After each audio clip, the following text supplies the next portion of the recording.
This is the network service of the NTA.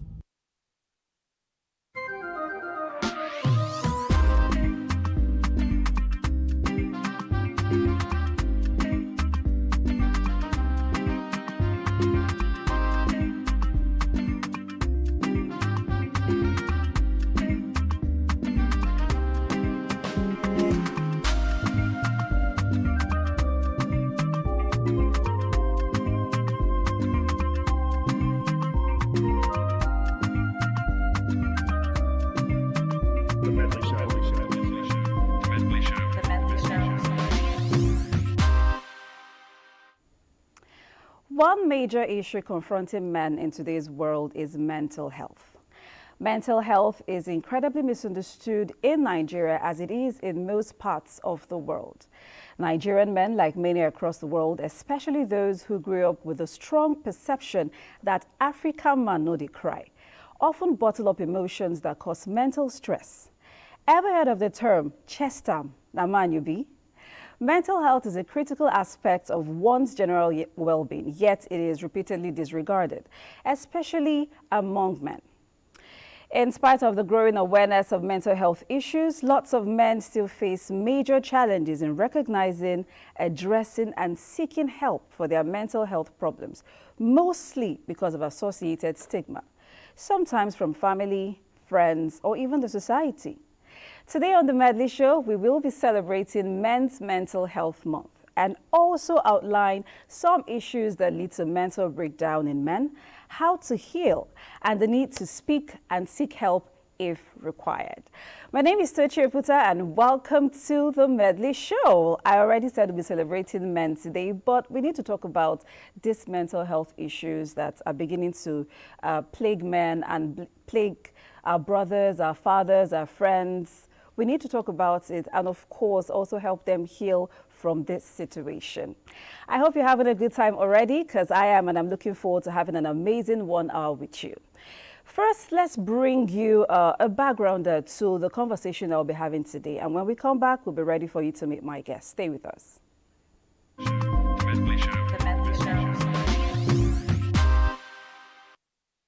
In the month of June, we not only celebrate Father's Day, but we also recognize it as Men's Mental Health Month. This designation aims to shine a spotlight on a critical issue often overlooked: men's mental health. It seeks to raise awareness about the challenges men face in addressing their emotional well-being. Men's Mental Health Month is crucial because it addresses a significant gap in mental health advocacy. Traditionally, men have been less likely than women to seek help due to stigma, societal expectations, and cultural norms discouraging emotional vulnerability. By dedicating a month to men's mental health, we encourage conversations challenging these stereotypes and promoting a more inclusive approach to mental health care. Societal pressures for men to appear strong and self-reliant often lead to reluctance in seeking help for symptoms like depression and anxiety.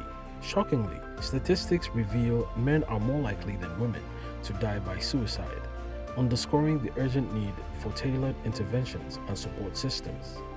One major issue is the underreporting of mental health symptoms among men, who may express distress through physical complaints rather than admitting emotional struggles. This delays diagnosis and treatment, worsening the impact of mental health conditions.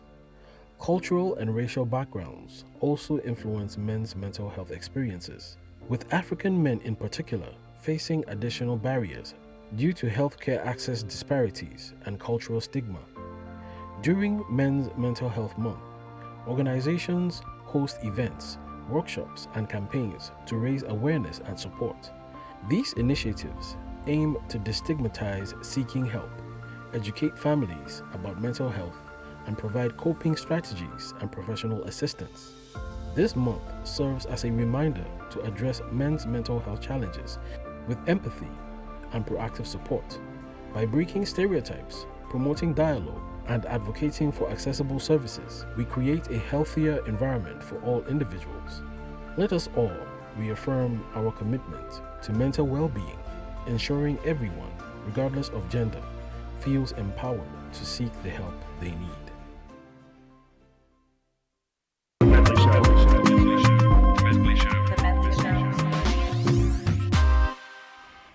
Thank you so much, Tete. That was, I believe, a very insightful feature to help you understand what mental health is and what the need for us to talk about it today on the Medley Show. Time now for you to meet my guests. So I have two guests in the studio. One in the studio, of course, I have Dr. Seun Akinpaul. He is a lifestyle medicine professional and a clinical supervisor with Brookfields Clinic Center for Lifestyle Medicine. Welcome to the show. Thank you so much, Mr. Chi. I also have joining us from the United States of America, Chime Asonye. He is the founder of Nigerian Mental Health Organization. Chime, are you there? Yes, I'm here. It's good to be with you today. Thank you so much for joining us on the Medley Show today. So, is it okay to say Happy Mental Health Month to men? I think Is that okay to say? Because we're celebrating, not celebrating mental health, but I feel like it's a time to speak up on the need to address mental health issues. So let me start with you in the studio, Dr. Akin. What exactly, because I feel like the word mental health is used by everybody. Like you hear them throw it around everywhere. Everyone says, oh, my mental health. Oh, I need to see mental health, mental health. So let's be sure we're even all on the same page of what mental health is. What exactly is mental health? Okay, thank you so much, Mr. Chi.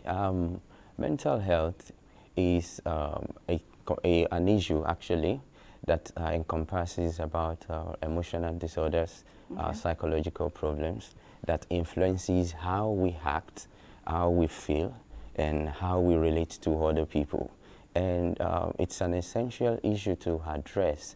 And one vital thing is to differentiate it from mental illness. Just like you mentioned, terminologies is very, very important. So mental illness is different from mental health. Okay, wait, say that again. Mental illness is different from mental health. Okay, so one is madness, the other one is the state of...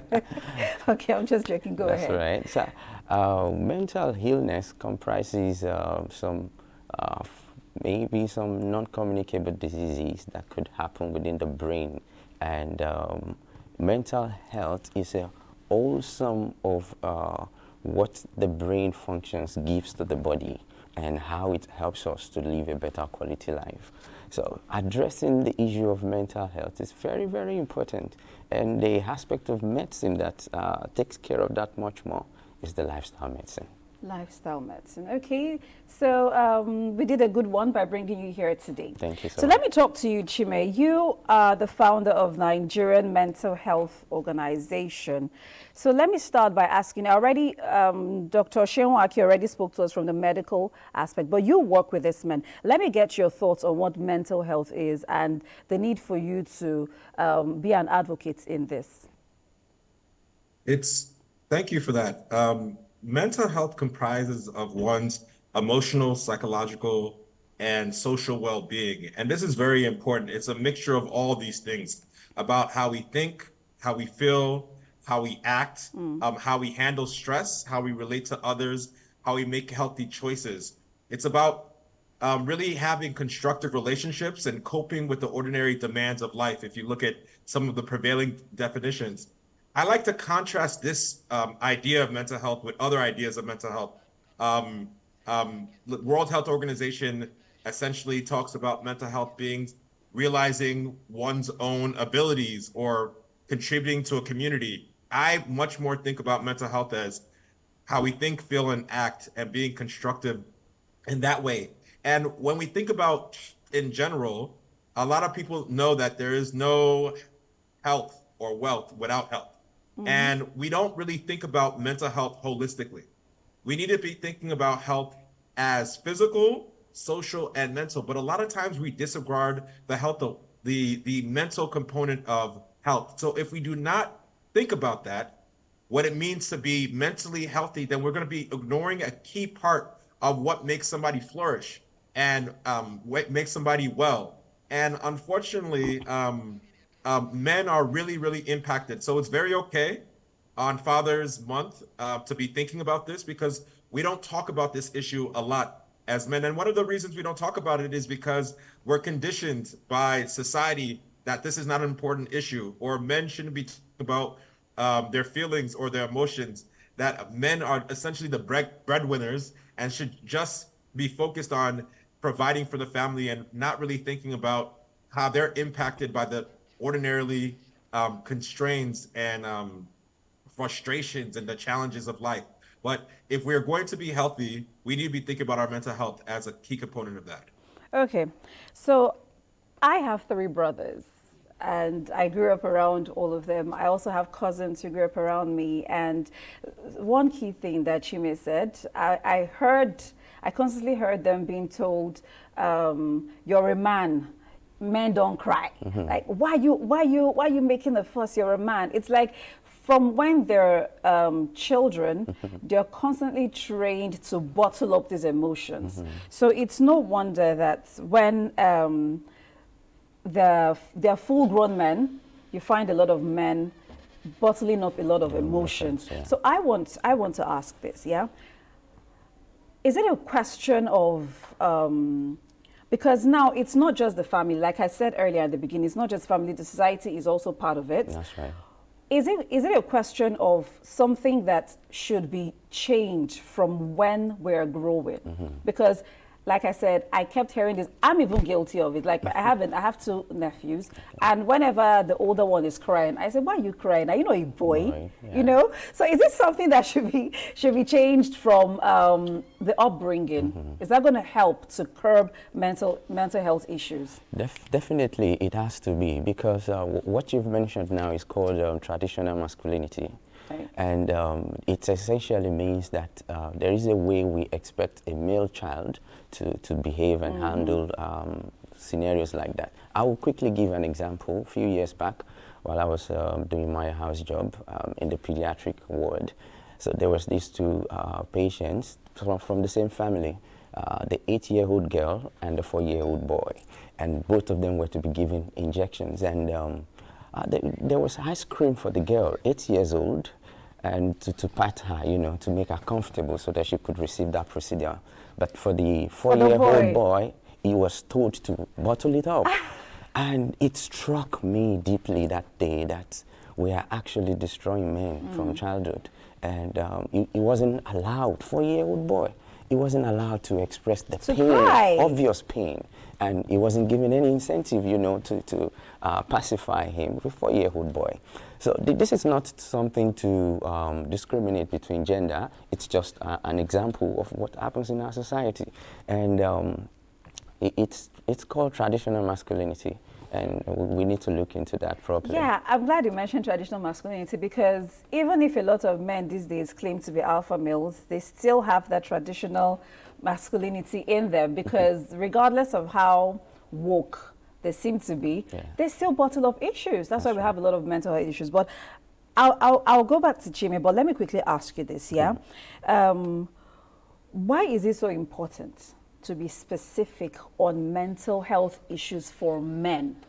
I mean, women have mental health issues, but nobody is saying, oh, let's address mental health issues for. Why is it very specific to address mental health issues for men? I think it's very important from identifying the symptoms, because the symptoms manifested by a man with mental health issues are quite different from women. Of course, you see anxiety, you see depression, you see substance abuse, you see irritability, you see anger. But one other thing that is there is risk-taking decisions. So you find out some men take some risky behaviors, and you wonder, why are they doing that?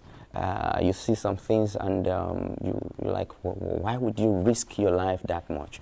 It's celebrated in some way that, oh yeah, he's a man, he jumped over fire, he jumped over a wall, but that's not a good behavior, because he could lose his life right there. And statistics has proven that 3 times more a man dies through suicide than a woman. And right now, today, 75% of suicide cases all over the world is occupied by men. And you find about 60% of them are just younger than you expected. So it's a very, very important issue that needs to be addressed, because we're losing men. It's out there today that one man equal to, after finding a man, you find about 5 women. But where are the men going? It's because we're losing them.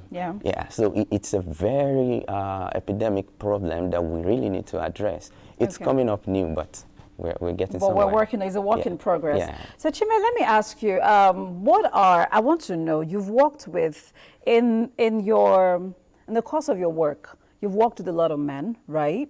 So from your experience, I want you to share with me some of the biggest challenges that men face when it comes to mental health. What, from your Sure. experience, I mean, what you've seen. I wanna talk about that issue, but before I also want to address the question you just asked my colleague, which is, Okay, go ahead. why is this such an important issue? Yeah. Because I don't think that people really understand it, and it's really for two reasons. When we think about the impacts to mental health, a lot of them are there's a lot of emotional healing that needs to happen, but at the end of the day, suicide is a huge challenge, and substance abuse is a huge challenge, and those based on gender disproportionately impact men. My colleague mentioned around 70% of victims of suicide, unfortunately, are men. And this is 800,000 people who die a year based on suicide. That's more than war globally. That's more than Wow. homicide globally. That's more than malaria and HIV. More people die from suicide annually, globally, than these other things that we look at that get more attention. So if we have over 70% of individuals who are men, that's a systematic structural violence that's happening, that's wiping that out, that we have to think about. And a lot of people don't understand how different it is between men and women. I mentioned 70%, but if we look at it per 100,000, it's around 12.5 for men versus 5.4 for women, per 100,000 for women. That's a huge difference. It's a And huge that difference. people don't know the face of suicide is African Americans globally have the highest suicide rate than any other population in the world. Wow. And we don't think so. We don't think that this issue of suicide and mental health is something that impacts low and middle income countries or the global south, as we say, in Nigeria. But Nigeria has one of the highest incidences of depression. We rank 15th in global suicide rates and have 17.3 persons that commit suicide per 100,000 versus the global scale of 10. Wow, So that's a this is an lot. African problem. This is a That's huge a lot, African problem yes.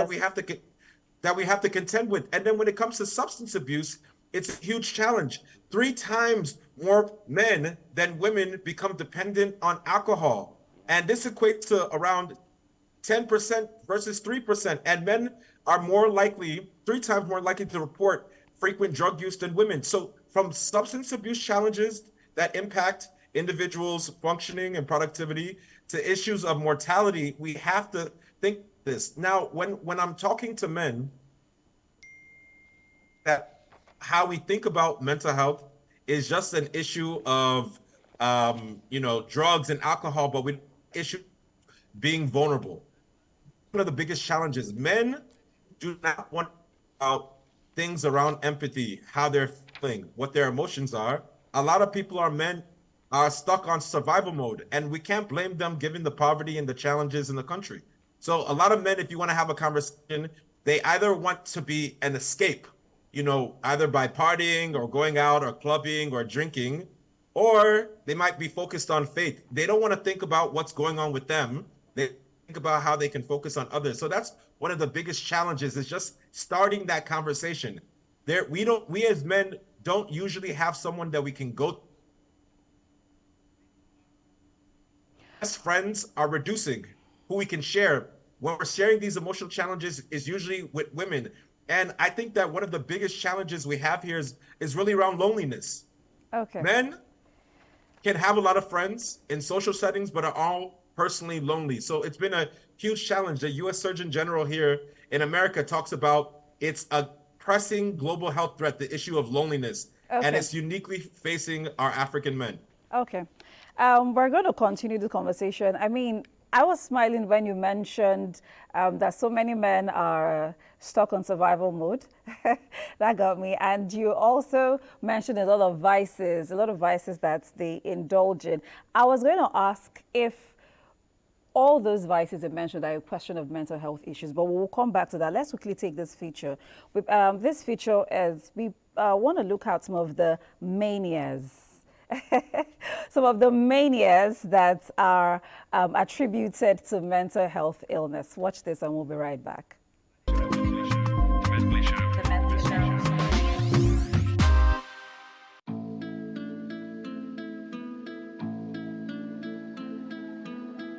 Compulsive disorders, characterized by irresistible urges to perform certain behaviors, significantly impact the lives of those afflicted.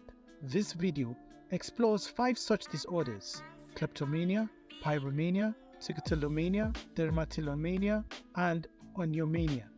Additionally, it delves into various forms of obsessive compulsive disorder, OCD, such as contamination OCD, checking OCD, symmetry and orderliness OCD, intrusive thoughts OCD, and hoarding OCD.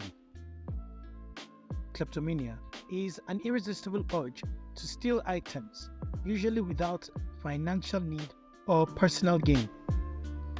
Individuals with kleptomania may take items of little value, such as a pen or a small trinket, feeling relief or pleasure during the act of stealing. Pyromania is a compulsion to start fires, driven by pleasure, gratification, or relief from tension, rather than monetary gain or malicious intent. A person with pyromania might set multiple fires over time, often being fascinated by the sight of flames and the act of watching something burn. Trichotillomania involves the compulsive urge to pull out one's own hair, leading to noticeable hair loss.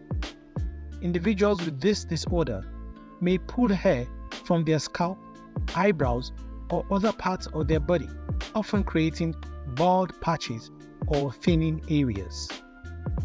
Dermatillomania, or excoriation disorder, is characterized by compulsive skin picking, which often results in skin lesions and significant distress or impairment. Those affected may spend several hours a day picking at their skin, causing sores, scarring, and infections. Oniomania, or compulsive buying disorder, is the uncontrollable urge to buy and spend money, frequently leading to financial problems and significant distress. Individuals with this disorder may experience a rush or high from making purchases, even when they can't afford them, leading to cluttered living spaces and mounting debt.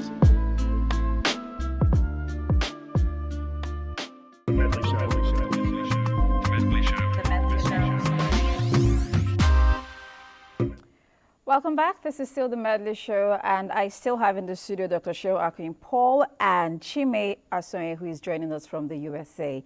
So, Dr. Paul, I'm sure you saw all those manias. I'm still going to get back to where we left off with Chime before we went on this break, but you saw all this, several manias. I think the ones I could relate to are kleptomania, pyromania, and that's the ones to start fires and all that. But I want to know, these things are not peculiar to just men. They are women too can, be guilty of all this. But I want to know, are all this a question of mental health disorder? Definitely, they are all symptoms of a very bad mental state. When someone could not process things properly to influence their acts and their healthy choices, that's the main problem about the mental health, and it's a sign that there is a need for attention. Of course, most of those risky behaviors, like I mentioned earlier on, some of them are more performed by male, because over time they've been taught to bottle emotions, so some level of confidence to do risky things are there, and because of the masculine energy, so they could take more of those roles and set up fire, burgle into a place and still risking their life. So not because they really want to do them, but exactly, it's just compulsion that is happening within the brain, and they could not process it through that, okay, I could pass this place and not actually do something bad. But the moment they see it, the flashbacks from whatever trauma or whatever that triggered it, they just get into that mode, and until that act is fully carried out, they can't come back into themselves. Indulging eases the stress. That's what you're saying. Exactly. No matter how risky it is, indulging is distress. Because there is what we call endorphins, right? Those hormones, they are chemicals within the brain that helps to manage the stress or distract them for a short period of time. So either alcohol or drug or any other substance or behavioral, these risky behaviors, they stimulate those adrenaline and endorphins, and they have that rational short time rush of that happy hormones, and they feel fulfilled. But within a short time, they are back into the depression again. Okay, I'm going to open our phone lines now so that you can send in your messages, questions, share experiences on the show. And I'm sure if you have questions, Dr. Shenwa Paul and Chime will be able to attend to your questions. So the number is 0913-898-9550. It should be on your screen. So go ahead, send me your messages. But I want to ask, are there peculiar mental health issues that are attributed like to men? Because since we're talking about men, we've established that whether it's a man or a woman, they could have mental health disorders. But are there peculiar mental health issues that men experience? And what are these symptoms? Like when we see these symptoms, we know that this is a mental health issue. I mentioned earlier about something very important. I said risk-taking behaviors. These risk-taking behaviors, they are essential symptoms that a physician has to identify and know that this man is having some mental health issues and needs attention. The variety of disorders that are inside mental health problems, of course, anxiety, depression, PTSD, that's post-stress traumatic disorder. So they could happen differently for a woman. Of course, a woman can also have PTSD, maybe postpartum after childbirth, but it is still PTSD. And for a male, maybe loss of a parent or something could also still be the same. You know, when you mention risky behavior, Chime, I'll come to you in a bit, but I just want to clear something that Dr. Paul said. When you've mentioned risky behavior like 3 times in the course of this conversation, women indulge in risky behavior too, sometimes a little bit more than men. So... Well, I see a lot of men drink, party, maybe take substance abuse, even though they have substance abuse, even though they say it's for fun. Does it mean any guy I see indulging has mental health issue? Because mental health issues don't come off as like you will see cancer, deterioration in the body, you will see hypertension or sudden cardiac arrest and all those things. Mental health doesn't behave like that. Right, true. It could be, it's a chronic condition that starts maybe from even childhood, from early age, and as the person is growing and progressing in life, experiences keep building on it before it becomes something that, we could physically see with all those symptoms that earlier displayed. Those symptoms are common to everybody, but the earlier things that can point and make us understand that something is going on in this male's head, these are risky behaviors. Those risky behaviors, yes. Risky behaviors again. Okay, I was expecting to hear something like seclusion, staying away from other people, keeping to themselves, hiding information. But anyway, we'll still get to that. So, Chime, let me talk to you now. So earlier, when you were speaking, you mentioned one of the issues as to getting help, right? Getting help when they're in this condition. But I feel like, I'm going to ask, are there barriers to getting help? Because I feel like if you need help, if I need help, it's a conscious effort to look for help. But it feels like there's a barrier to getting this help, and that's why men are not getting help when they require it. So I want to talk about that. So I want to share a personal story. Right. There was a time I was in Nigeria and I was very down. I was depressed, and I reached out. It had to do with a lady, and I only felt a man could understand what I was going through. Right. And so I tried to call men. I tried to call 5 men, as a matter of fact, in different parts of the world, somewhere in, South Africa, Nigeria, America, and not one of those men picked up the phone when I called. And I was really hurt. And I talked to some of them the next day, and they said they didn't think it was going to be an issue, They didn't know it was going to be a problem. That they're sorry that I was going through it.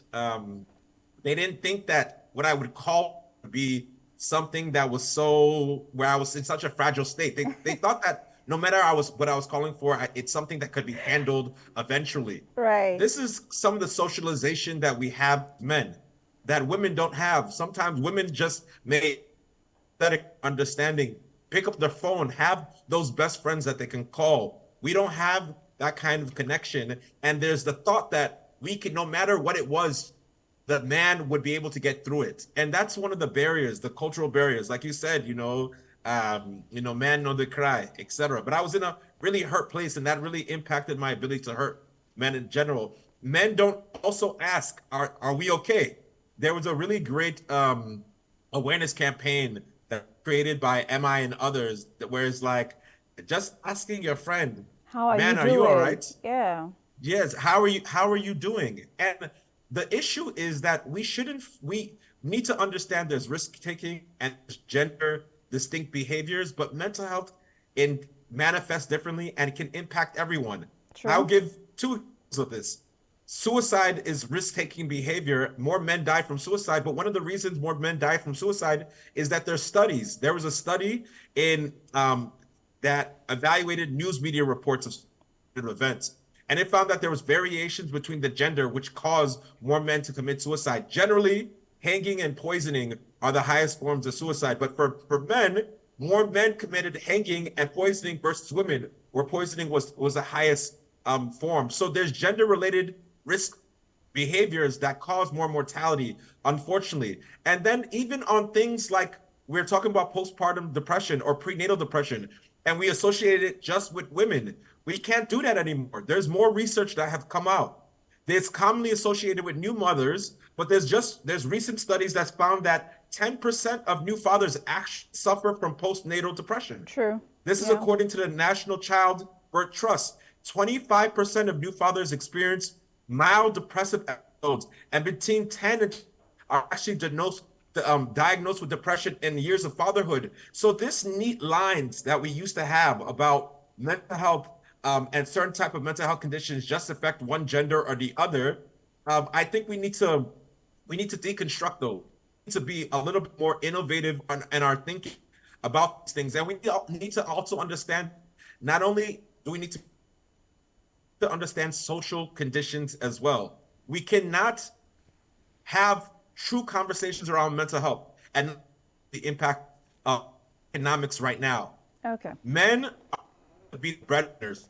Society. We have there's actually increase in suicide rates. So actually found in 2015, increase in unemployment actually increased by 0.8%. Suicide rates.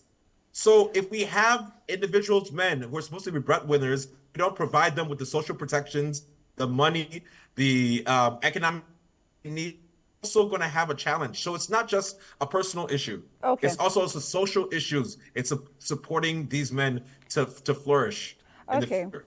So I heard you say that men don't ask men if they're okay. But the thing is, it's one thing to ask and it's one thing to get a response. Because I know a lot of men do not like to speak about issues that they're dealing with. They just feel like it makes them feel weak if I have to blab about what I'm dealing with rather than just trying to deal with it. So, but if the men do not answer the men when they ask them, like a fellow man come up to you and say, bro, how you doing? Is everything okay?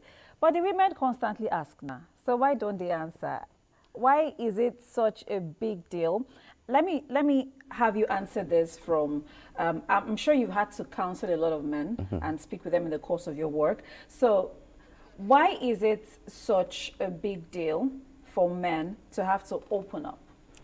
It's quite a big deal because, like we said earlier, when as a child you've been trained to bottle your emotion and you are seen as being weak. Yeah, but you're seeing now that bottling you're doing is not good for you. Okay. It's like a ticking time bomb. So, and we all know the danger of when the bomb explodes. Okay.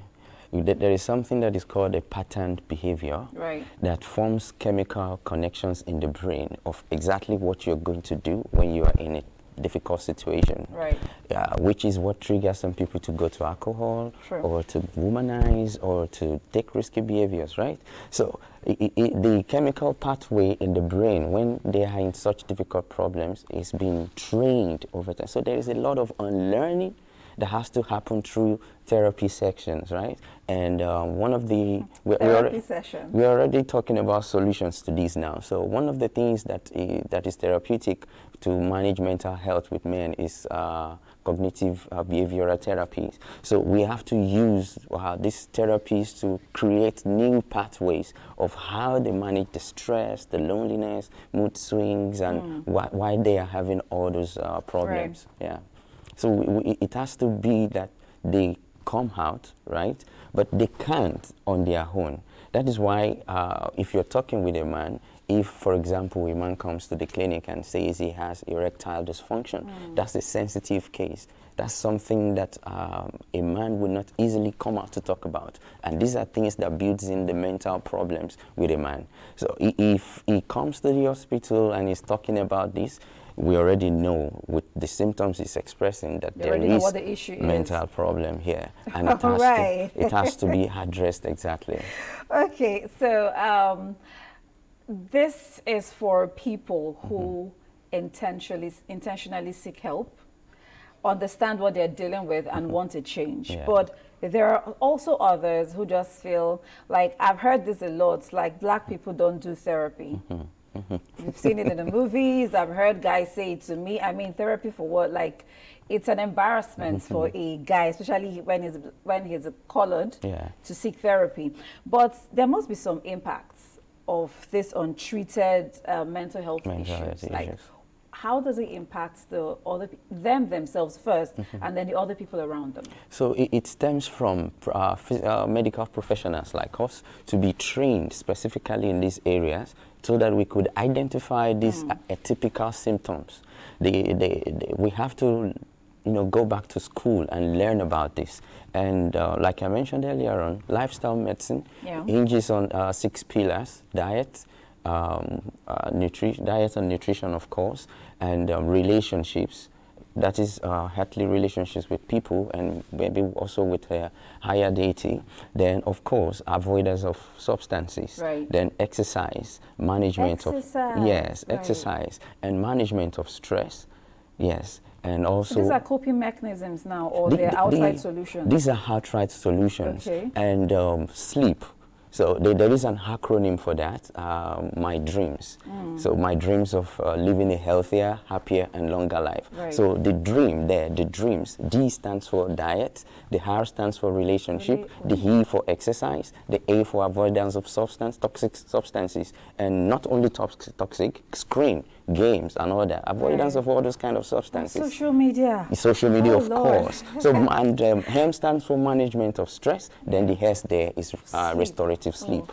So putting all this together, applying it, it helps to get people restored. So there is a need for awareness about this. Very many people don't know about all this. And if we do a lot of education and awareness, this is actually a long-term solution. It's something that has to roll on for a long time. I quickly want to chip in something there. A lot of programs around tends towards women empowerment. You hardly see something about men empowerment. Because it feels like the men should be empowered. All right. That's exactly where the problem stems from. I understand what you're trying to say, but I mean, it's something that's been in the society for many years. Okay, so having conversations like this could start to change, those kind of thoughts process. Okay, so Chibe, let me ask you this. Now, Dr. Paul has outlined a couple of solutions to mental health issues. But like I said earlier, it is for someone who intentionally wants an end to this issue. So I want to talk awareness, because with your organization, you are a lawyer and an advocate for mental health. So how do we create awareness about mental health issues and the need for them to be addressed, especially in situations or in societies where the stigma is real? You get when you have to speak about go ahead. It's a huge challenge, and we need the awareness. So you mentioned some of the challenges earlier, and we've discussed them, whether it's access to mental health services, and people are being underreporting of this kind of issue within our Yes, I communities, whether agree. it's underdiagnosis, whether it's the trauma of our parents versus us right now. We have a very aspirational social media generation, whether it's a lack of culturally competent care. There needs to be an understanding. In places all over the world, there's just not a lot of Black psychiatrists or psychologists. And in Nigeria, it's even worse. We have around, between psychiatrists and psychologists, we have around, let's say, less than 500. And most of them are leaving to places like America and Canada Yeah. because of the brain drain. And so and that is a ratio of psychiatrists and psychologists to 700,000 citizens. The standard is supposed to be 1 to 10,000. So we don't have enough of individuals to help support us. We have the stigma issues that we mentioned, where this is perceived as personal weakness. So what do we need to do to change the tide and change the story?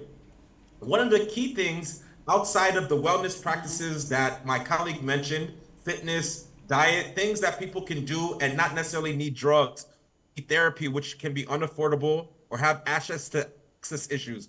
With Nigerian Mental Health, we have a wellness program. As a matter of fact, tomorrow, Thursday, people should go to our website and sign up to our events. We're having a men's only conversation that to talk about some wellness strategies where men can have conversations.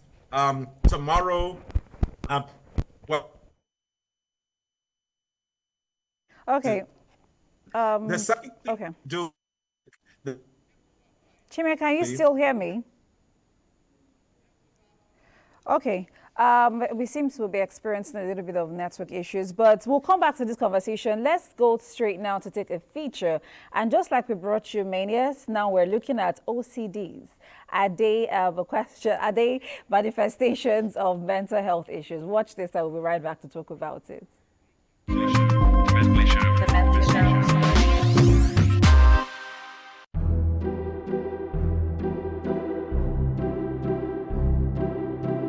Contamination OCD involves a fear of contamination by dirt or other substances, leading to excessive cleaning or avoidance behavior. A person with this contamination OCD may frequently wash their hands, avoid touching objects, or excessively clean their surroundings to alleviate their fear. Checking OCD is characterized by the repeated need to check things, examples, locks or appliances, to prevent potential harm or disaster. An individual might continuously check to ensure the door is locked or the stove is off, often feeling unable to trust their own memory or senses.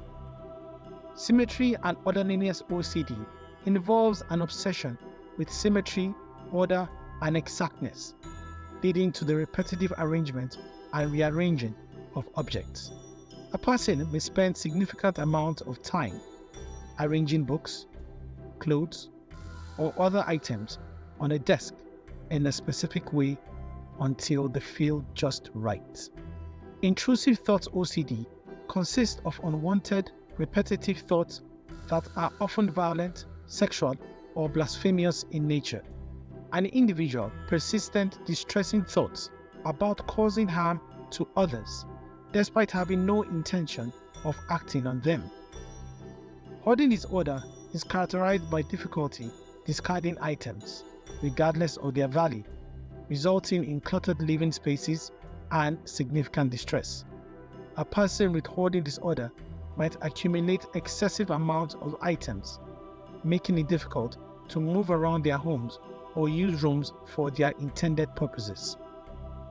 Compulsive disorders such as kleptomania, pyromania, along with various OCDs, present substantial challenges for those affected. These disorders often lead to significant distress and impairment in daily functioning. Understanding these conditions is crucial for developing effective treatment strategies and providing support for individuals struggling with these compulsive behaviors.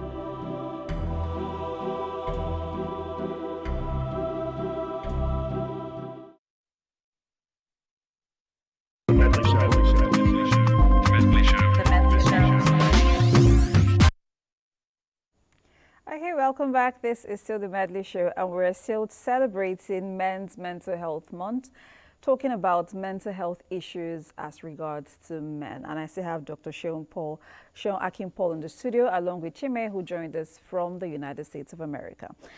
Okay, so Chime, you were onto something. You were speaking to us on awareness before the internet connection was interrupted. And do you want to finish on that before we move on? Yeah, what I was saying is that we need to reframe and reimagine issues around weakness and issues around strength. Right now, we think that it's a weakness to share vulnerability. Think about the leaders. It's about he's a strong person and he takes care of his community. But we don't think of things around service, things around connection, things around empathy, things around vulnerability, which are really key to servant leadership. If you look at people like MLK, or if you look at Kwame Nkrumah, strong servants to the people. They were able to connect by telling you, here are our struggles, here are things I'm facing, and this is how we can connect with each other. So if we're going to advocate, we need to advocate where these issues of emotional intelligence they're intelligent, elevated, they're strengths and not weak. We are have those conversations right now with Nigerian mental health in our community. Okay. All right. So speaking of awareness, when you're creating this awareness, and Doctor, this is also directed to you, not just to Chime. When you're creating this awareness, are you creating the awareness to just men? Because you have worked with some of these men. So are you just speaking to them about the need to speak out, or is it a general thing? Because I think women also need to hear. Yeah. I mean, you see a lady who is married to a guy and he's weak. He's always crying. He's always speaking about how, she's whining about, she's going on and on about how he's not a strong man because he's expressing his emotions. So you have mothers who say he's behaving very weak. Why is he? Don't just goes on and on and on. Because I asked that I said that to ask, what are some societal and cultural factors? How do they contribute to stigmatization when it comes to men's mental health or speaking out?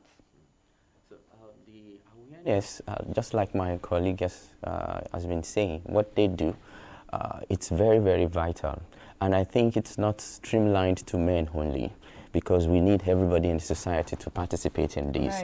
Right. It may be difficult for health physicians and organizations like his to be able to go around everybody and sensitize them enough, because we have a vast population. And looking into our environment, Africa, Nigeria to be precise, there are some peculiarities, right? Like you're asking, tradition. So there are some things that are norm in different tribes that a man is expected to bring. Sure. And there are some things that in the Western world doesn't really becomes an issue. I think it's not peculiar in Africa. Yeah.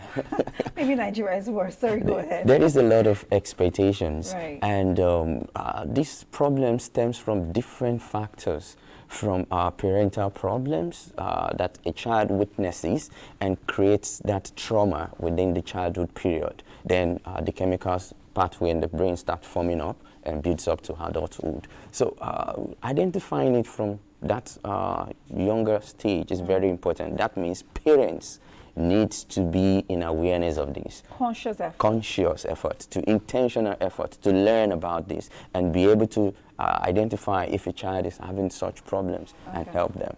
All right. Chime, can you hear me? Can you hear me, Chime? Yes, I can hear you. Okay, so you want to speak on that a little bit? Did you hear what I asked? Yes, okay, he talked about personal issues and challenges. You asked a question also about what the barriers are, what the challenges are personally, and also societally. Yes, Nigeria has issues. We need to also think about social governance situation and how it impacts. We've died. A lot of your audience may not know that attempted suicide, right, according to no code. Okay, we're having a Here, bit. jail term. It penalizes. Can you hear me? Chime, can you still hear me? I think we're having a bit of loss in connection. Okay, we'll have him still speak on that when he gets back online. So let me take some messages and questions, and we have a couple of them, lots of them coming in already. So the first question is, what is mental health? I think you already expounded on that a lot. So this next question from Abanoma, he or she says, what is the relationship between mental health and moral compass? I'm thinking, you've talked a lot about risky behaviors. So maybe that's what this person the relationship between mental health and moral compass. Yeah. I said something about chemical pathways that are formed within the brain to cope with problems like this. So that is the kind of I believe that's what the person is trying to ask about. So there is a serious relationship between that. The moral compass is built up, I would say, primarily from trauma that happened during the childhood, or whatever actually created or started the problem. So this could stem from a sexual assault to a physical assault, or witnessing a traumatizing event to a very loved person, parent or dependent, or something that could happen to a caregiver. Having taken care of someone for a long time, or gone through chronic diseases that is very, very detrimental to the health. For example, this month is also awareness for sickle cell diseases. So patients like that, they have similar problems like this, and they have a moral compass. So if we take sickle cell, for example, when they are in painful crisis, they run to substances or behaviors that helps them to manage the pain. Oh, really? Yeah, that's why you may find some of them shooting themselves with needles and all that. So there is this moral compass that is formed stemming from these behaviors and the chemical pathway within the brain. So yeah, it's very, very related. Wow. Okay, so there's another question. How do you help someone, maybe a family member or a friend, how do you help someone with mental health disorder? My name is Priscilla from Adamawa State. So this is, you talked about people running to someone when they're having those issues. So how do you help someone?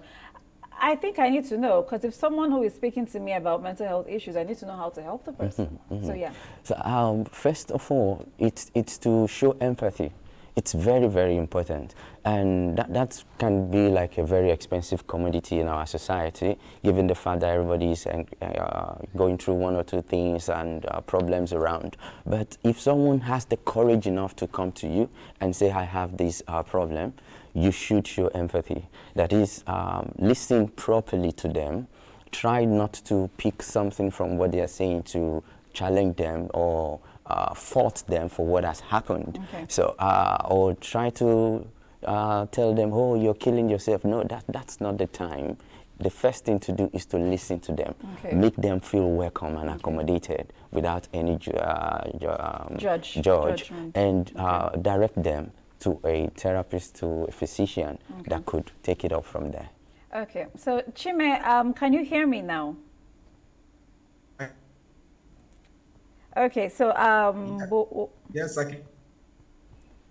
All right, so let me take a few more messages before because I have a question for you before we round up the show. So this person says the problem with men is that they don't cry. Most of the time women cry, and crying when depressed help women get out of depression. Does crying help one ease off?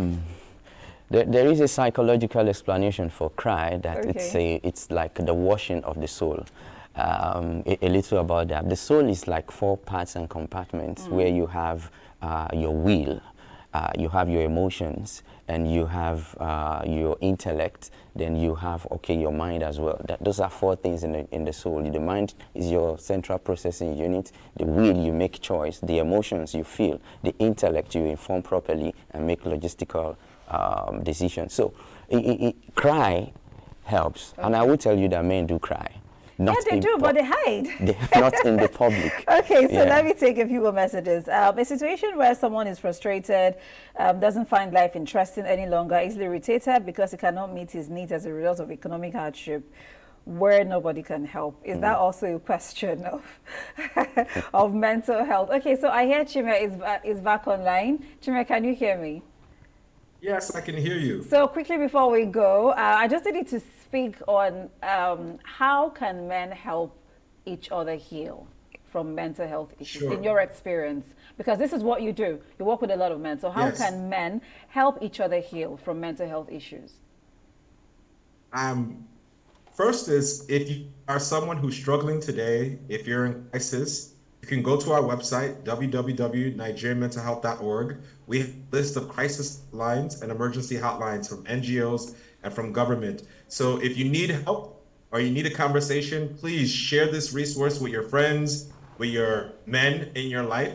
That can turn the page. The second thing is that I think men were taught to empower. And so we can do something to empower ourselves today. Nigerian petition criminalized attempted suicide in Nigeria. Right now, if you are in a psychologically vulnerable state. Okay, we're still having a little bit of issue with Chime's internet there, but it's about the time that we end the show. We have lots and lots of messages, but I think from the conversation that we've had, we've been able to answer some of the questions. Someone says men deal with mental health issues because of their ego and they're very prideful. Okay.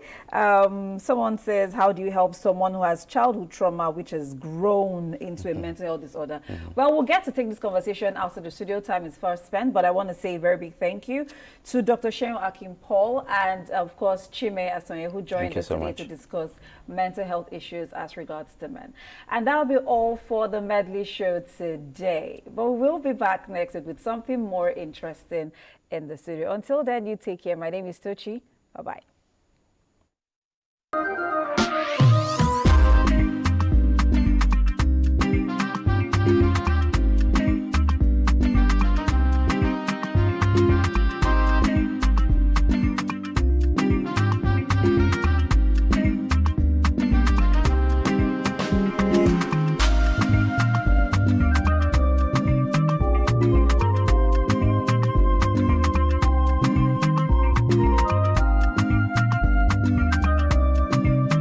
The Medley